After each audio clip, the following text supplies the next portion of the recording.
clay day rolling through your feet.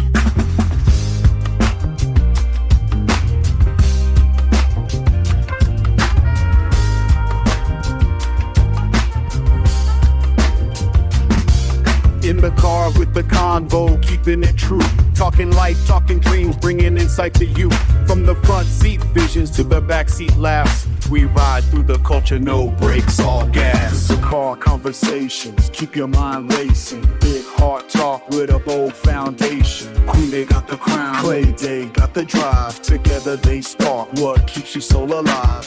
So buckle up, let's cruise the lane where the vibes are deep and the talk ain't plain. It's the show that you needed today. With Queen Day and Clay D, press play.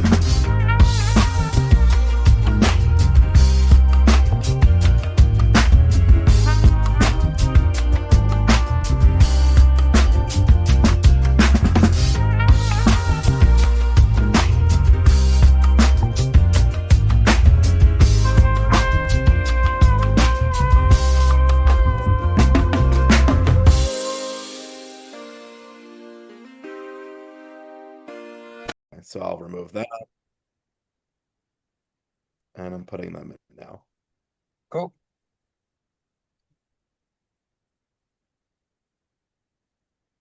Hello there. Hello. Good morning, Clay. Good morning. How you two How are doing you? this morning? I'm doing just This is fine. Clay de Sousa with Clay's Council. Clay, I have the directors of Any Problem is No Problem, which premieres at DC Docs tomorrow, the 14th. We'll have 15 minutes. Thank you all. All Thanks, right. Thanks, Justin. Justin. And Clay, I like the running interview. oh yeah, it's a part of I call it Car Chronicles. So I've been doing a lot of interviews with Tribeca Film Festival as well, and South by Southwest London the past 2 weeks, here or there virtually and all that. So I gotta make it work wherever I can. But Nice. congratulations on basically this film feature over at DC Docs. How does that feel? Oh, it's great. We're really excited to be here. It's going to be a pretty cool weekend and for a great festival. Wonderful, wonderful. I'm gonna get right on to it due to time constraints. So.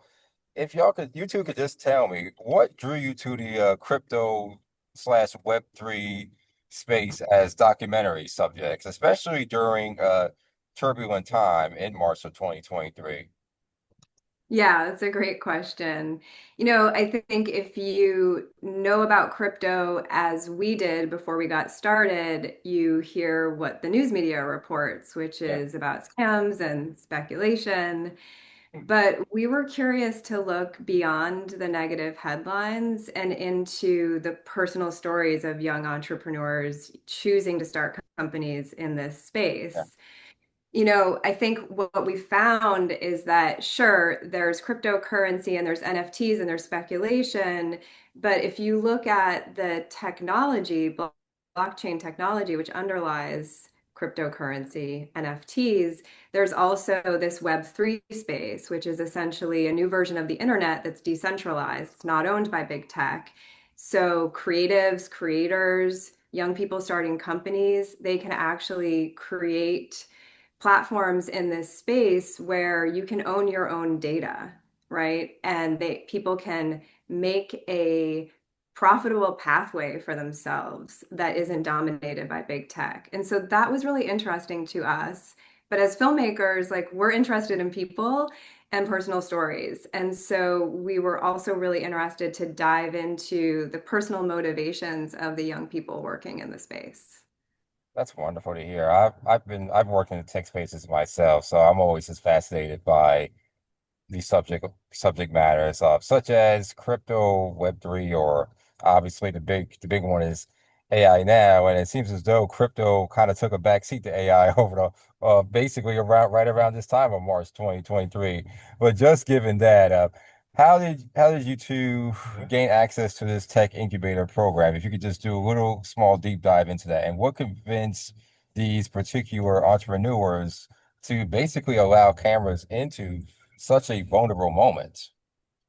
Yeah, we really felt fortunate that the crypto startup school extended this invitation for a film crew, our film crew, to kind of come in and really explore the personal stories of the co-founders that were going through this incubator startup school.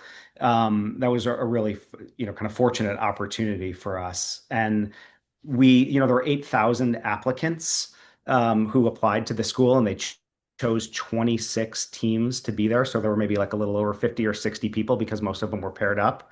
And we, spent a little while really kind of digging into their companies and trying to find companies, being non-crypto native people ourselves, that were easily understandable, that we could really like fully grasp what it was that these crypto companies were doing, right? And so we take like Brandon and Cher, for example. He is making a Web3 company that is kind of like the Web3 of Spotify, Right. wherever we understand that musicians, artists are having a hard time making a living right now with the way that the system is set up. And he's trying to kind of disrupt that. And so that was a really interesting opportunity to dig into that space. Wonderful. But the timing is certainly fascinating, just capturing the founders, trying to build basically in Web3 while the industry faced major scandals. How did that backdrop influence the story that you want to tell? If you can just go a little more into that. Yeah, so you see in the film that through the kind of news media, like supercuts, kind of what's happening with cryptocurrency in the background of this incubator. And those were really the headwinds that our protagonists were fundraising against. They were sort of in this 3-month incubator, getting ready to pitch at demo day while all of this stuff was going on in the background. And they really just had to keep their heads down, keep developing, keep the faith, and hope that by the time they were ready to pitch at demo day, investors were ready to invest. That's great. That's good to hear. You chose a particular the style mixed in for these intimate interviews. Can you just walk us through that creative decision? How did you balance observational filmmaking with the need to dig deeper into these personal stories?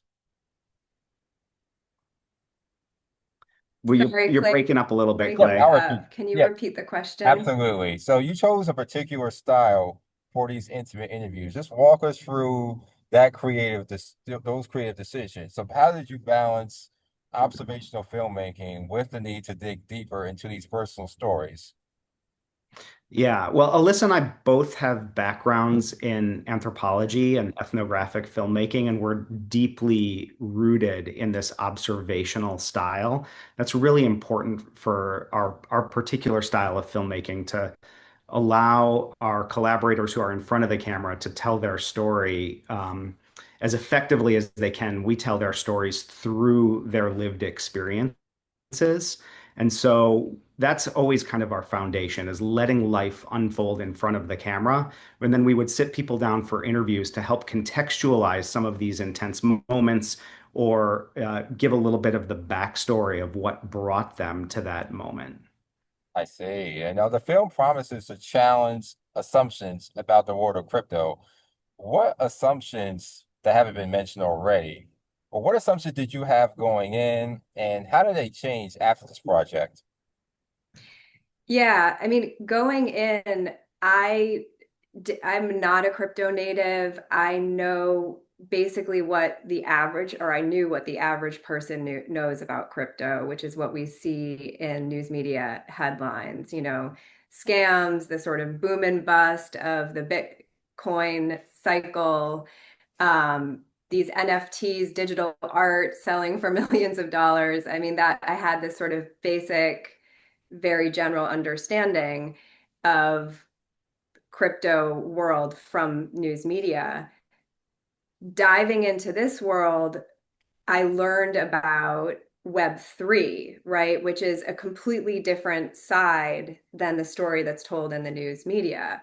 Web3 is this next version of the internet. Right now, we're in Web 2.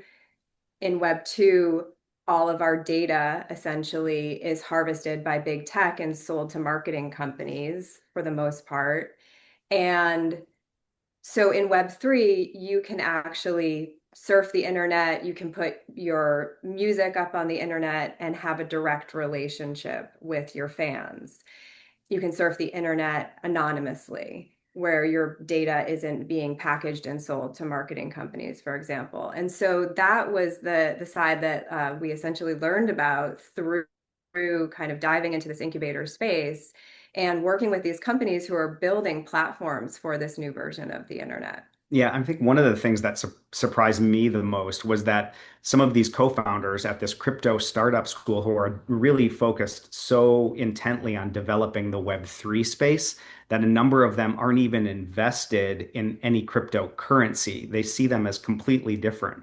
The blockchain is the foundation for these two disparate technologies, basically.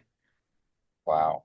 So in the project, in the film, demo day is positioned as this make or break moment. How did you capture that pressure, and what does it reveal about startup culture?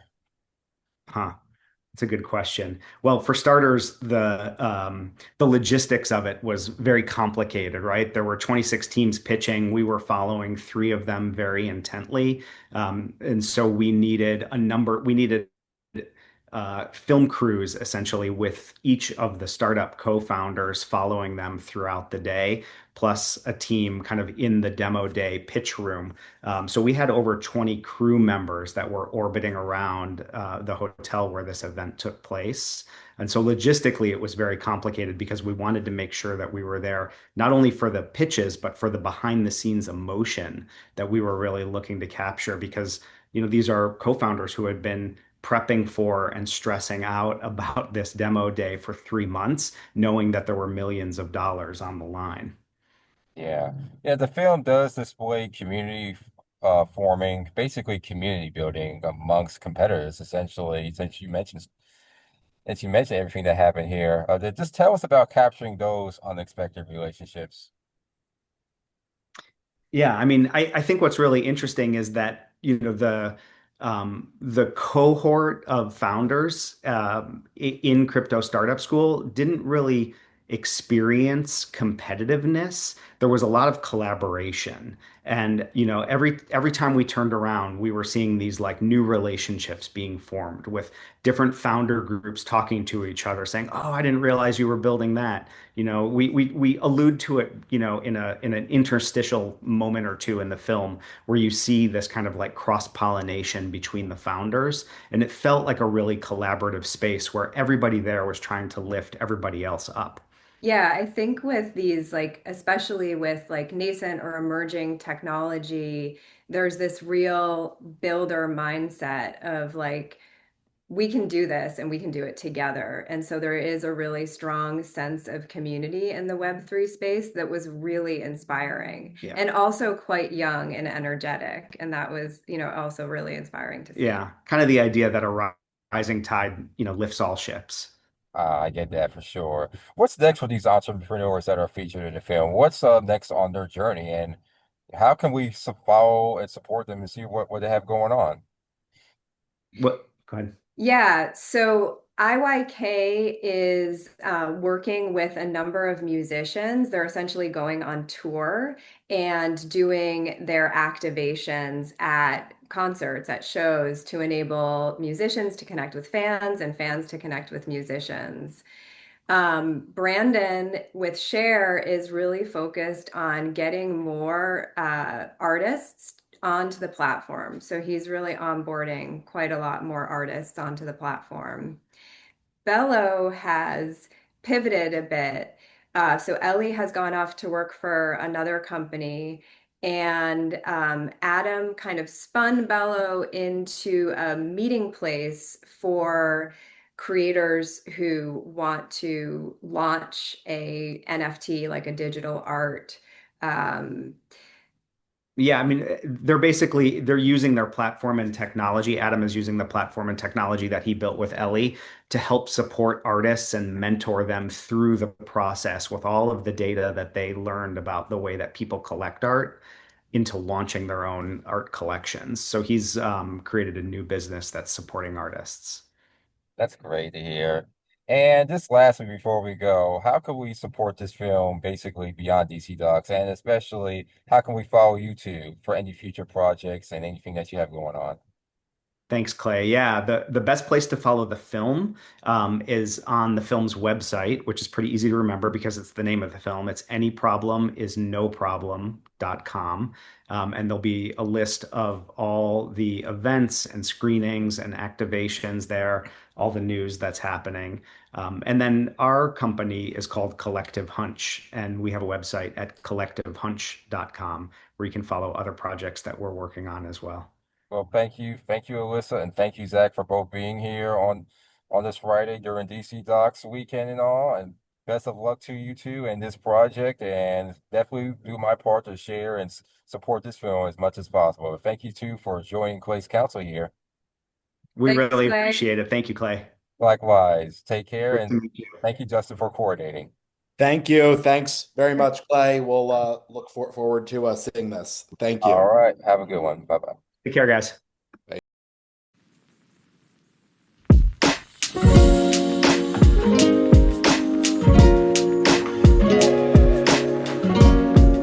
Artlist.io